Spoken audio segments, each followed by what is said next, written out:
Putri Chandrawati, istri Irjen Verdi Sambo, ditetapkan sebagai tersangka baru kasus dugaan pembunuhan berencana terhadap Brigadir Yosua Huta Barat. Menurut polisi, Putri terlibat perencanaan pembunuhan terhadap Yosua di rumah dinas Verdi Sambo di Duren 3, Jakarta Selatan pada 8 Juli lalu.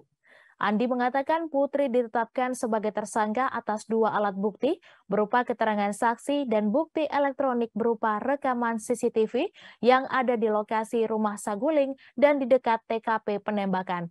Rekaman CCTV itu memperlihatkan bahwa Putri ada di sekitar TKP penembakan dan terlibat rencana pembunuhan terhadap Brigadir J.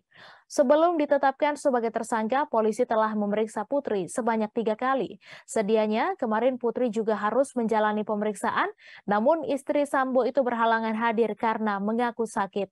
Ia pun meminta untuk diberikan waktu istirahat selama 7 hari. Putri dijerat pasal pembunuhan berencana yang termaktub dalam pasal 340, subsider pasal 338, junto pasal 55 dan 56 KUHP. Sebelumnya, dalam kasus ini, suami Putri, Irjen Verdi Sambo, telah ditetapkan sebagai tersangka pembunuhan berencana terhadap Brigadir J. Kapolri Jenderal Listio Sigit Prabowo mengatakan tak ada insiden baku tembak di rumah Sambo sebagaimana narasi yang sebelumnya beredar.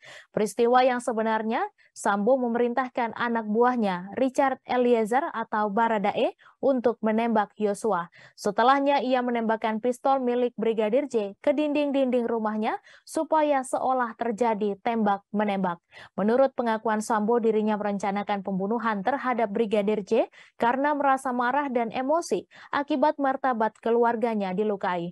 Selain Sambo, polisi juga telah menetapkan 3 tersangka lainnya, yakni Baradae, Ricky Rizal atau Bribka RR, dan Kuat Ma'ruf.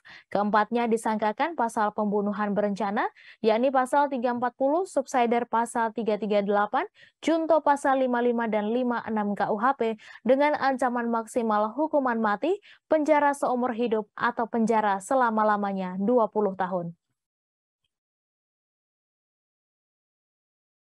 Terima kasih sudah nonton. Jangan lupa like, subscribe, dan share ya.